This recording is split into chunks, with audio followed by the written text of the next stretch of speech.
Hello everyone, this is Unoptimized Evolution. I'm Eric Jacobus, your host. Recently, Terrence Howard, who is an American actor, went on Joe Rogan, his podcast, and said some very interesting things. And I thought I'd talk about that because it sort of bears on what this channel is about. So those of you who don't know, Terrence Howard is an actor. He's been pretty famous ever since 1995 or so. Some of his major films were Hustle and Flow, Dead Presidents, and Iron Man. And he's a very sort of integral part of American pop culture. When he went on Rogan, I think a lot of us were surprised to hear he had these pretty eccentric ideas about. For example, he claims that 1 × 1 = 2. And he also talks a lot about waves. He talks a lot about, in general, he has this sort of general skepticism of all scientific and mathematical thought, that he can disprove all of this stuff. And apparently he said something about being able to resist gravity or something, right? So I'm not really here to talk about whether or not this stuff is true. I think that we're pretty satisfied with our current mathematical system where 1 × 1 = 1. You could probably create a math magical. That's probably what it would be, is like math magic, like Donald Duck. Donald Duck's Mathemagic Land. Where am I? Mathemagic Land. Mathemagic Land? Never heard of it. You could probably create a system where 1 × 1 = 2, and this he's done. It's called Teriology. He named it after himself. And you could certainly make a hypothesis like this, which would sort of be a new theory of everything. It would have to be, if you're claiming that 1 × 1 = 2 and that 0 doesn't exist, which is what he's saying. And this is sort of what you see in, for example, flat Earth theory, where when you get deep into flat Earth cosmology, which I'm not, but from what I understand, the way that flat earthers see the world is that they sort of begin to doubt scientific formulas and physics itself. Now, correct me if I'm wrong, leave it in the comments, but essentially if you take a sphere and like the Earth, and you transform it into a plane, and you sort of rethink Cartesian, coordinates. You start rethinking geometry, Euclidean geometry, to sort of justify a sphere expanding into a plane. Well, then you sort of can rethink every mathematical formula, every kind of scientific formula, and then at a certain point, there are no spheres anymore. Everything's flat, and then your entire sense of reality is completely changed. And so you could come up with a fake conspiracy theory that says, well, I think that everything is actually twice what people claim it is, right? So everyone says that, I'm 5'6", but I'm actually 11 feet tall. I'm twice that. Everything is twice the amount that we claim it is. All the measuring tapes are wrong. All the instruments are wrong. All the weighing devices are wrong. I'm not 165 pounds. I'm actually 330 pounds. And all of this is just a big conspiracy to sort of reduce the size of things. And then you would have to rethink, okay, well, if that's the case, then how does the diameter of a circle work? Well, the diameter of a circle doesn't scale at ×2, right? So you would have to rethink, not the diameter, the circumference of a circle. How would you measure that then? Well, then if you were to justify that, you would come up with a new number for pi. Pi is equal to 3.1415926535897447, etc., etc., etc.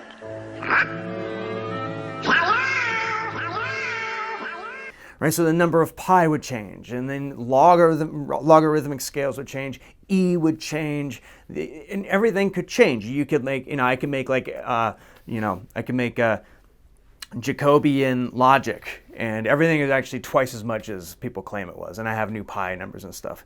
And all that really does is sort of to me, was sort of recast all of scientific formulas in this new light, right?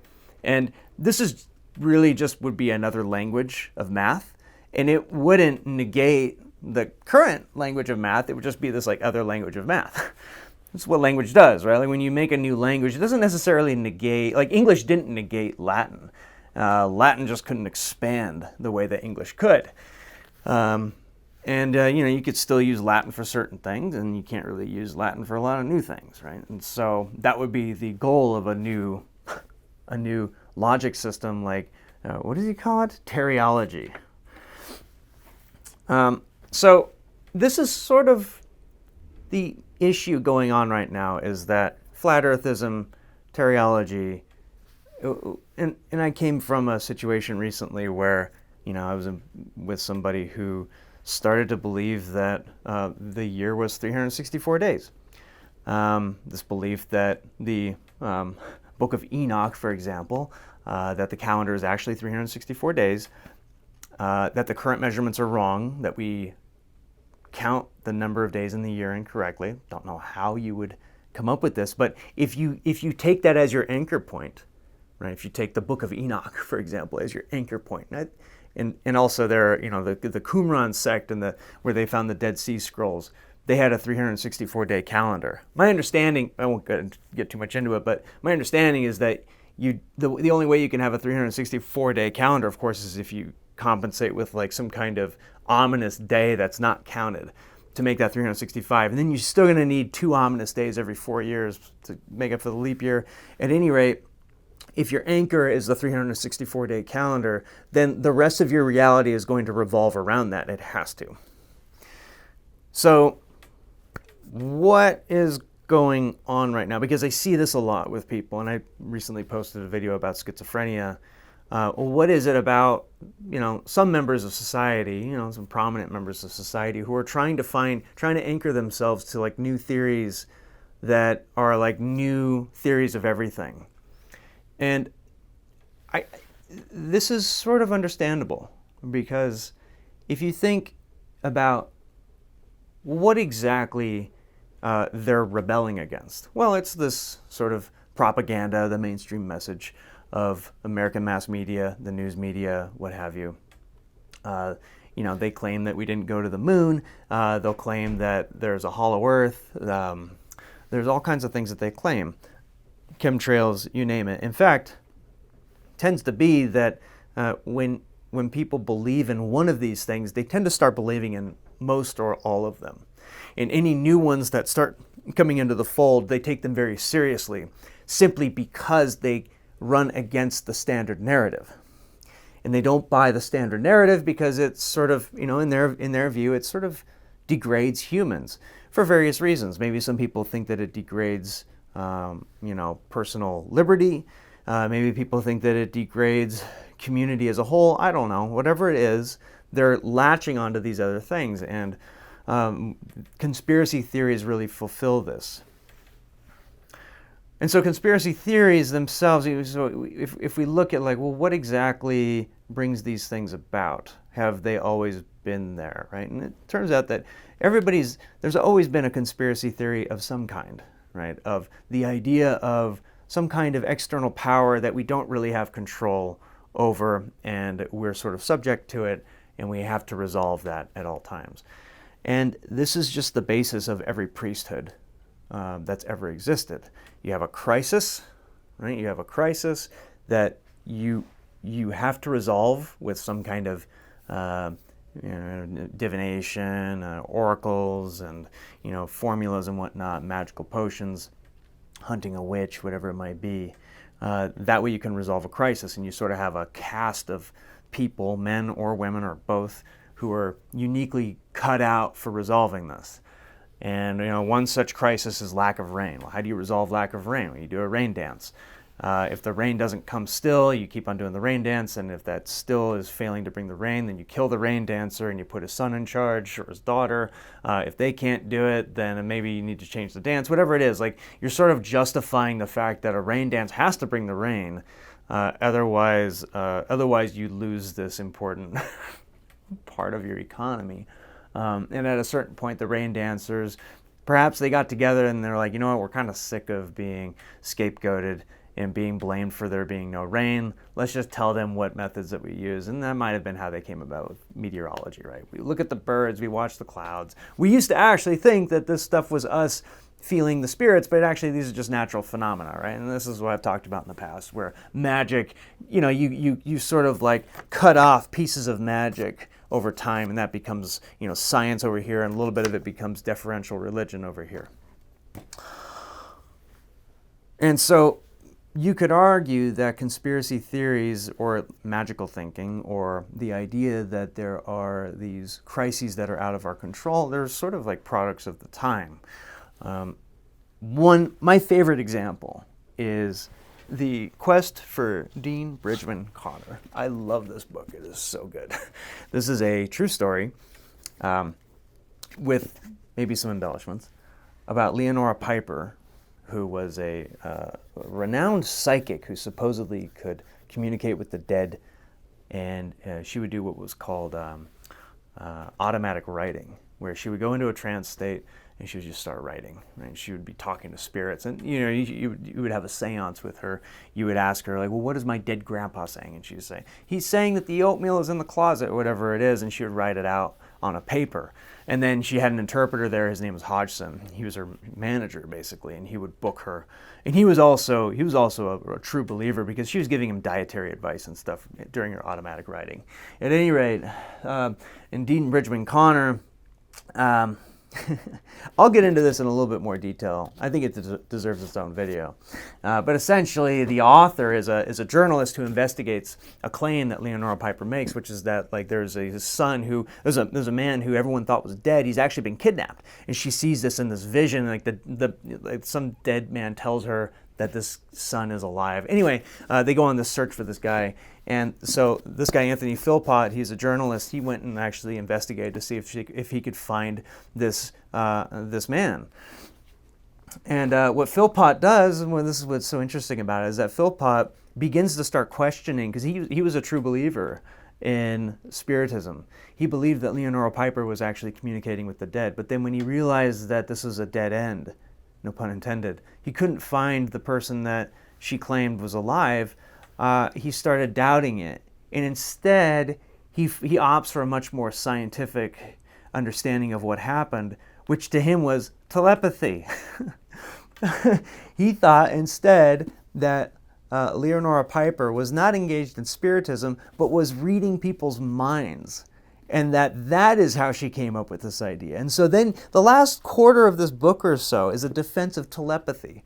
Now, this is written in 1915. What was the big innovation in 1915? Well, the telegraph had made long-distance communication over airwaves and over a wire possible. And what that does is it instills this idea that you can have long-distance communication between people without a medium, right? And you can sort of understand how maybe somebody would take that and apply it to some kind of spiritual concept where, oh, well, because we can communicate over the airwaves, because we can communicate over a wire, we must be able to communicate with each other without anything. And this is just sort of just a natural byproduct of technology. And with the telegraph, you have to understand, you're drastically changing society automatically. Being able to communicate over long distance is a crazy, quick innovation that changes how you think. And if you have a spiritual bone in your body, you might be applying it to the idea of spirits as well. So you might be thinking, and it's kind of quasi-spiritual, right? It's this idea that you're sort of reading the brain waves of the person who's standing across from you. There's not really like a scientific basis for this, but it's like closer to scientific than talking to the dead, right? Another example would be H.G. Wells' War of the Worlds. The idea of alien ships visiting Earth. Could this have happened? Could this conspiracy have really been, it's less of a conspiracy and more of like a sci-fi fantasy at the time? Could you really have that fantasy without ships, without airplanes bombing London? And of course, people will talk about Leonardo da Vinci. He designed flying machines, but like nothing was really made until the Wright brothers, right? And so you can't really have the idea of aliens until you have, with flying saucers, until you have the idea of an airplane. Now, of course, you could have ideas of aliens and flying saucers before that as well, but they would have been much more distant, right? They wouldn't have actually come to Earth in such an intimate way. And this is something that Lynn Thorndike talks about in History of Magic and Experimental Science, where the idea was that all the all of the stars were in a sphere. This is a very common viewpoint back then, that there was a sphere that rotated around the Earth, and then within that sphere there were other bodies. There were the planets. There were the 5 planets, and then sun and moon, and that these disks had their own sort of personalities, and they would give attributes, or they would influence matters on Earth. And you can sort of imagine that you could take that in a spiritual direction and say, like, yeah, they started coming down and they're hovering and influencing us, right? And that can look like flying saucers in the sky. And so when people look at ancient these ancient alien guys, for example, and they look at these old depictions of flying saucers in the sky, well, this might have been a byproduct not of actual flying saucers flying around, but of divination from looking at celestial bodies that are circular, especially with the advent of the telescope. The telescope makes this even easier to comprehend, although with the heliocentrism, it starts to sort of you start to kind of lose that. But then with the advent of the airplane, and of course the airplane that can bomb cities, okay, well, now you have a much more intimate kind of alien, right? And so, but it doesn't really become a conspiracy until after World War II, and this is when. After World War II, we have the Cold War, and with the Cold War, nobody really quite knew what to do because everyone saw the power of the atomic bomb in Hiroshima, and when you take that times whatever amount that they currently had the capacity to use now, and the USSR and America having this arms race, well, nobody really has any idea of how to stop this escalation. And everybody was afraid that there was no more external arbiter anymore. Like, there was nobody overseeing this. It was the U.S. and the USSR both had their fingers on the, hovering over the buttons.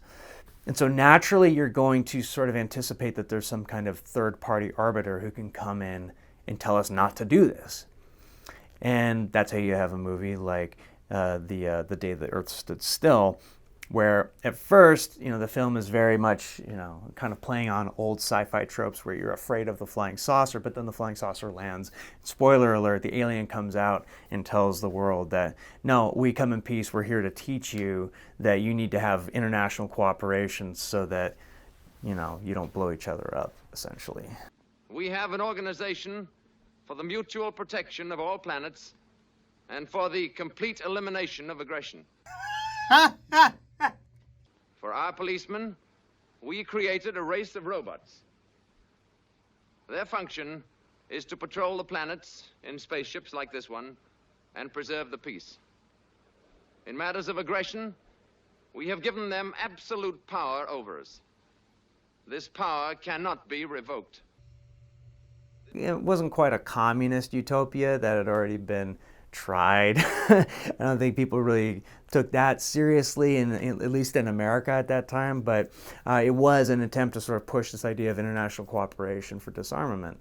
And ever since then, you notice that when people talk about aliens, it's much less about like fear of an alien attack, although films like Independence Day are sort of about that. The concern is much more that these are just way more intelligent than us because they're here. Right? This is just like a unfalsifiable hypothesis at a certain point, where like they're so intelligent that I can't produce evidence that they're here. I just know that they are.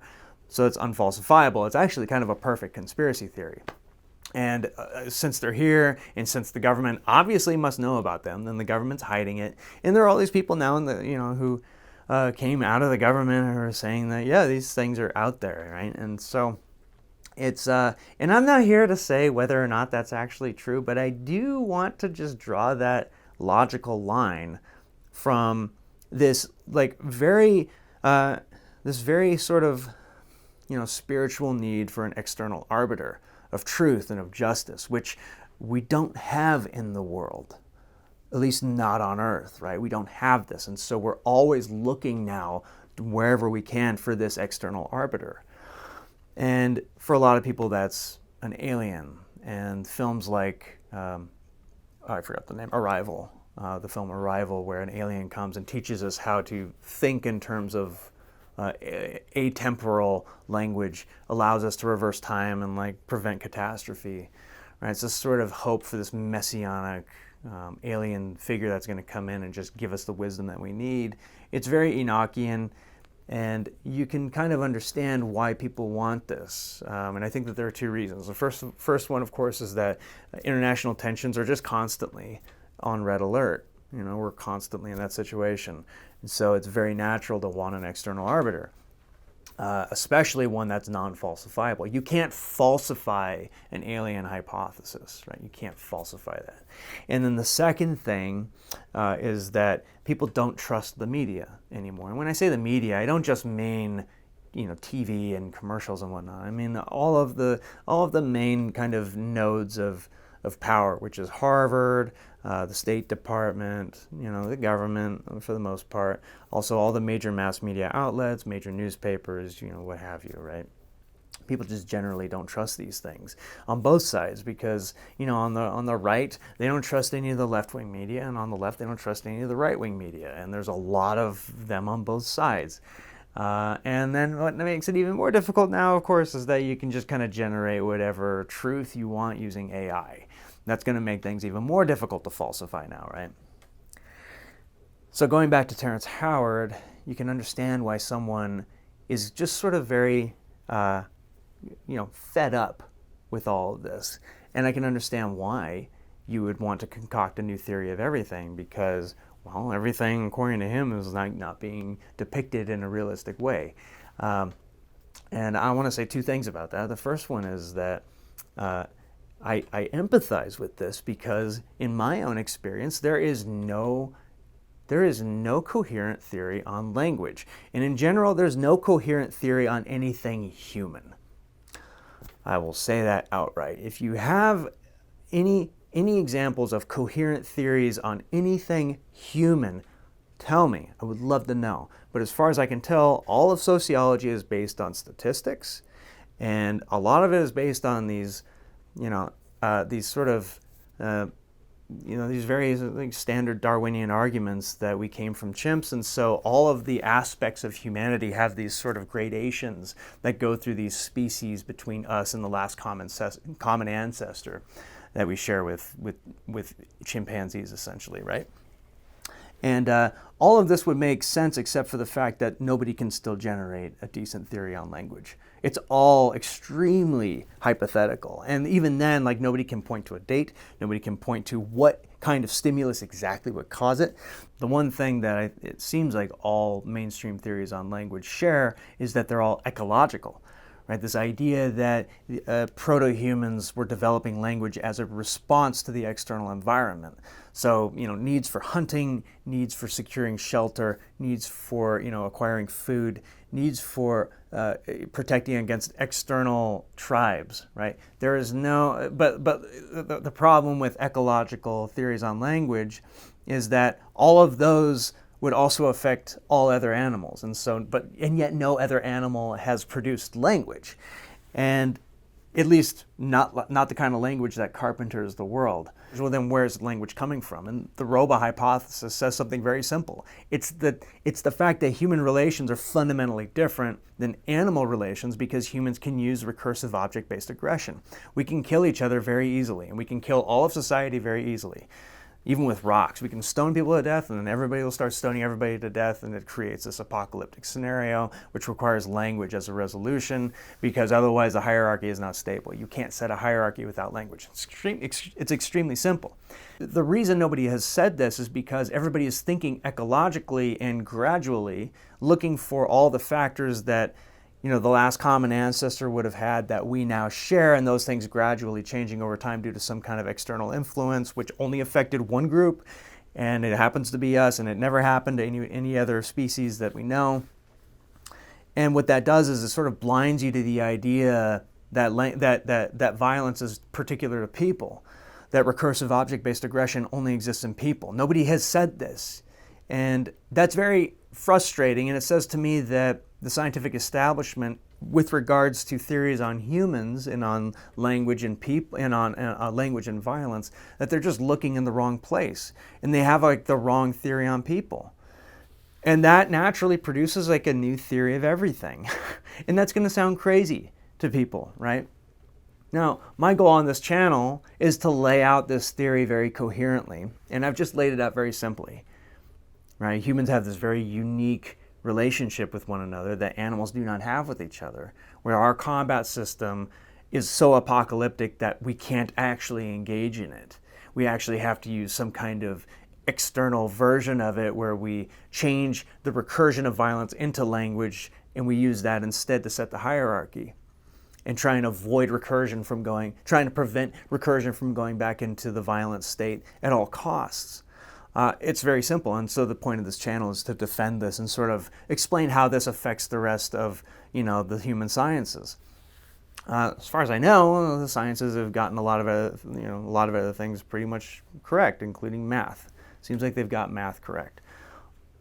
But all that's to say, and this is the second thing I want to say, I think Terrence Howard has every reason to be sort of skeptical. And you can see it sort of as like more of an